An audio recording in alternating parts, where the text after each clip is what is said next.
No one. All right, what's going on, everybody? Welcome to another edition of the Gators Online Show. This is the Rapid Reaction Show. We do it after every game, and this was not a good one by any measure, any metric. Florida falls to Tennessee at the Swamp, 31-11. The Vols had not won here since 2003, so Florida had won 10 straight games over Tennessee at Ben Hill Griffin Stadium. Excuse me, I'm Keith Niebuhr of Gators Online. That is Zach Albaverdi of Gators Online. We didn't just eat pizza. No. Yeah. Zach, all you can do, I mean, you can, if you're a fan, you can, throw tables, you can, whatever, you get angry, but I mean, this is kind of what this season's become. And, but this was certainly one of the more disappointing games, 31-0 at the half. Just your quick takeaways, and then we'll kind of get into the nitty gritty here. Yeah, just terrible start for the Gators in the first half, -1 yards after the first quarter, shutout in the first half, 31-0. I guess the only positives that you can really point to is the second half. I mean, they won the second half. They shut them out. They kept their scoring streak alive, scored 11 points. But just I think the biggest issue that they had once again was their rush defense. That was one of the keys to the game to me, was after they'd given up 200 yards on the ground, 230 yards on the ground in back-to-back games. They had to come out and kind of get back to what they had been defensively. They hadn't allowed over 200 yards on the ground prior to the Kentucky loss, and now they've done it for 3 straight games.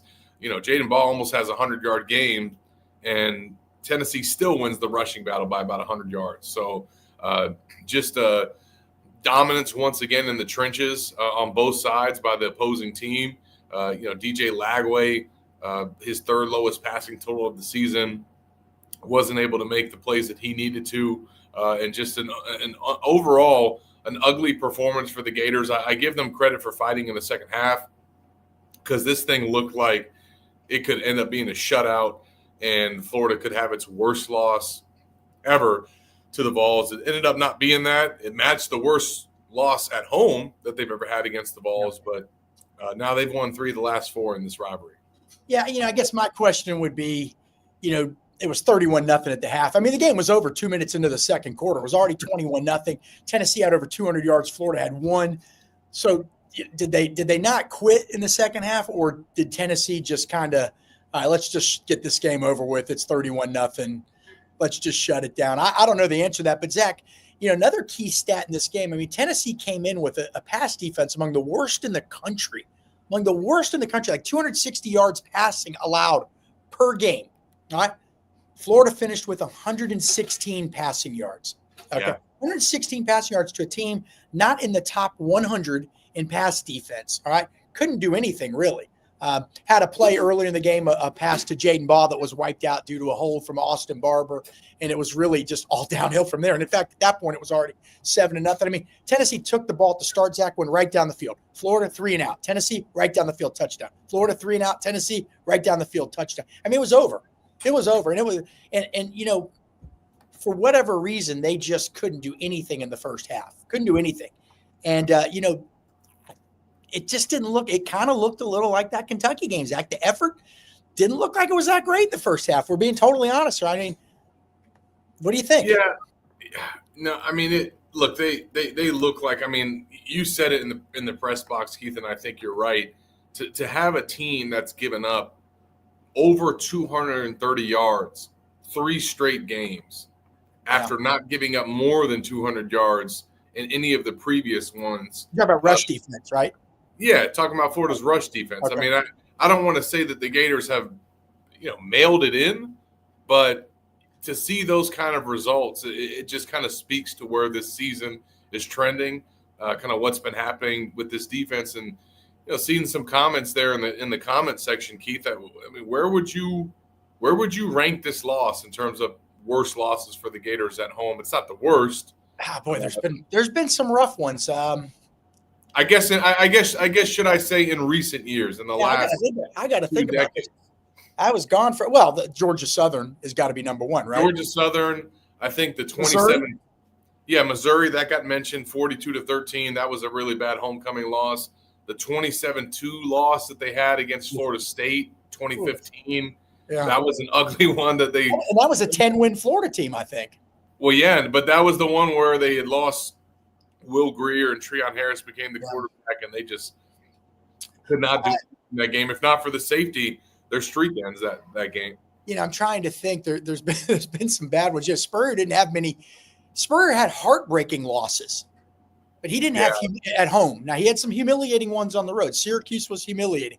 Tennessee in years 1 and 3, those were humiliating losses on the road. But at home, there weren't too many humiliating ones. There were disappointing ones. There were the loss to Auburn in 94.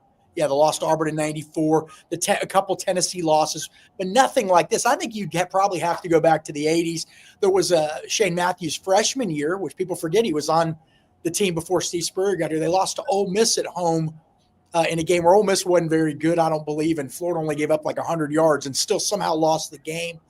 They had the game where they started the streak, Zach. The game, the last time. 1988. The last time Florida didn't score. Now, Auburn was very good in 1988, but to lose 16-0 home was that bad. I'll tell you, maybe 1985. How about this one?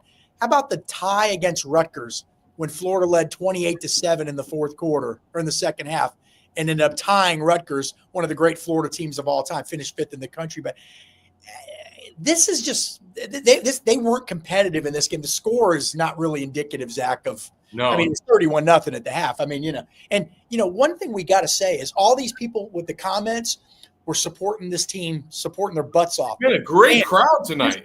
An unbelievable atmosphere before the game. It was wild out. Urban Meyer's here, Kirk Herbstreit's here, Chris Fowler's here. The fans showed up. It was the first home game in a while. It was empty in the fourth quarter, but I mean, what do you expect at that point? But they were here. They're just. Yeah, man, I feel for the fans, man. Yeah. I mean, the fact that they keep coming out week in and week out, they support this team in the swamp, even when they're losing, even when they've got an interim coach. And yeah, it's unfortunate that this season that had so much promise going into it at the start of the year, that had all the pieces seemingly to be able to try to make a run or to have one of their better years that they've had, is ended up being one of their worst years that they've had in quite some time. Zach, I think the problem was, so what happened, there's a couple coaches got fired earlier in the year, like the guy at UCLA, and UCLA goes out and they upset a couple teams. So I think people all of us are guilty of this, by the way, not just the fans. I mean, look, I don't have any wisdom over any Airborne or Gator track star, any of you all. But, we start thinking, okay, so if you fire the coach, it's going to get better. But usually it's the opposite. Usually once you fire the coach, there's a reason you fired him.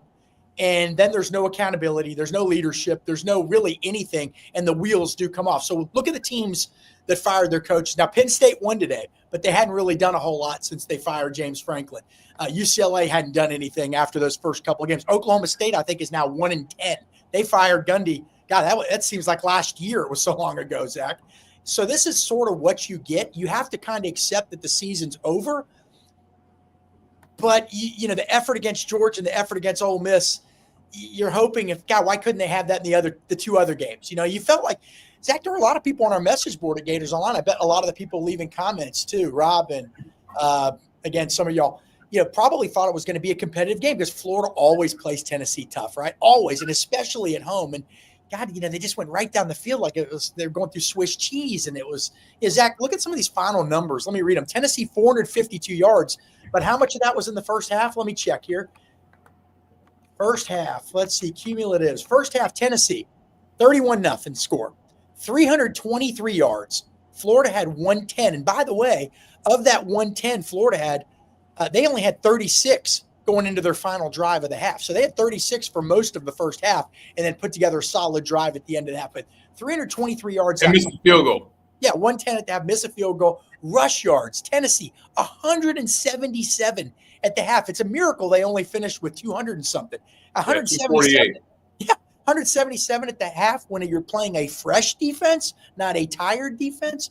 First downs, first half, Zach. Let me see if I can find this one. This was not pretty, by the way. First downs. Where is it? I'm looking. 19-6. I think it was 19-6, something along those lines. Florida got its first down when Tennessee had 13. Yeah. God. So final stats, 452 yards for Tennessee, 261 for Florida. Florida is struggling to get 300 yards in some of these games, Zach. Again, this is not a great Tennessee defense. It's a Tennessee defense that has been banged up in the secondary, missing its two best defensive backs, I believe. Tennessee, 204 pass yards. Florida, 116. Rush yards, 248 for Tennessee, 145 for Florida. First downs, 28 first downs for Tennessee, 15 for Florida. Here you go, Zach. On third down, 9 of 13 for Tennessee, 2 of 9. And remember that one third down, Florida had 3rd and 17. And Tennessee was basically conceding, hey, we're probably not going to get a first down. Let's run the ball. And the guy, I think it was Deshaun Bishop, goes to the right. It looks like Florida's got him bottled up, and he ends up did he score on that play, or did he get 50 yards or something? Yeah, get close. Yeah. I mean, so that's an effort / focus / whatever you want to call it. 3rd and 17, you've got a guy. They're conceding. They're not even throwing deep to try to get a first down. They're just like, let's get something here. Maybe we can get a field goal. And the guy goes on down to the 1-inch line, I think. Was that the play? Yeah. Yeah, I mean, so what are you going to say? I mean, that's just bad. These are some games that it must have been like watching the 1979 Gators team, Zach. You know what I mean? But that team was still fighting at the end of the season. They didn't win a game. They came close to knocking off FSU right here, an unbeaten FSU team, and they didn't have a win. And this team just doesn't have it, man. They are not fighting every single game, and that's just that's sort of what happens again when you fire a guy. Things spin out of control. Is what it is, I guess. Yeah, so this puts the Gators at 2-6 to close out SEC play. Only one more game left in the 2025 season. It'll be Senior Day in the Swamp next Saturday against Florida State. We'll find out what that kick will be soon. It won't be a night game, but that's it for Florida now. Their best goal is to try and win this game and match a 4-8 record. That was that's how bad it's been. Well, and if they beat FSU, they keep FSU. Well, bowl eligibility, I guess. I mean, I don't know. Can they still take if you don't have a winning record? I don't even know the bowl. Yeah, there's still that. You can still make it at 5-7, but do you want to if you're 5-7? Well, Florida ain't making it. I get these guys. These guys are they're all alpha males. These coaches, but boy, they'll take that bowl spot to go, get that participation ring or whatever. You get that bowl bonus, baby. Yeah. If you get a victory. Give me a break. But FSU's not very good, right? So before this game today, I would have said, look, FSU was terrible again last night. They've been terrible most of the season with the exception of like a couple of games. They beat Bama in week 1, played well against Wake. Miami blew them out, and then they scored late to make it very respectable, but not as close to the score. They're not very good, right? And if you asked any scout, by the way, there's still a lot of NFL scouts here tonight, they would tell you, I guarantee you, that Florida's got more talent than FSU. But we'll see which Florida team shows up. The one thing FSU does halfway decent, Zach, against bad teams is run the ball well. I don't think they run the ball that great against decent teams, but yeah, who's gonna? I mean, they got to show up. Maybe Pride, maybe something. But Pride, you can't just show up on Saturday with Pride. They got to practice with focus all week. And quite frankly, I don't know what's going on in practice right now because this was not good. Tennessee shouldn't beat you by that much. Shouldn't be that. Oh, Vegas had it as a 3-point line. Unbelievable. Wasn't close. Wasn't competitive. We saw a few of those games last year. So maybe they could finish strong. The fans were here. They're going to be here next week. We know that. It'll be a great atmosphere. Who knows? You about ready to wrap it up, Zach? Yeah, man. We'll be back on Monday to visit with you guys. And, I don't know how much more we'll discuss this. We'll give you the latest on the coaching search, kind of what we're hearing leading into what is going to be decision week for Lane Kiffin. Hope you guys still find a way to have some fun today that came out to the game. Sorry to everyone out there that's had to endure this season. And maybe the Gators can find a way to get a win over FSU to close it out. That at least give you something to go into the offseason. Yeah, I don't care how bad you are. If you beat FSU, it's because you think about it, you say, look how bad my team is, and they're still better than your bad team, right? So We'll see what happens. Anyway, the Gators fall to the Vols. The number 20 Tennessee Vols, 31-11 Saturday night in the Swamp. For Zach Albaverdi, I'm Keith Niebuhr. We appreciate all you guys stopping by. Thank you so much. It's bad right now. We understand, but maybe maybe the next few weeks will be Can positive. only go up from here. You would hope. Hey, we thought that after the Kentucky game, though. So who knows? But we appreciate it. And make sure you check out GatorsOnline.com for more. Take care, everybody. Have a good, safe weekend, and stay away from the ledge. It's going to get better. Take care, guys.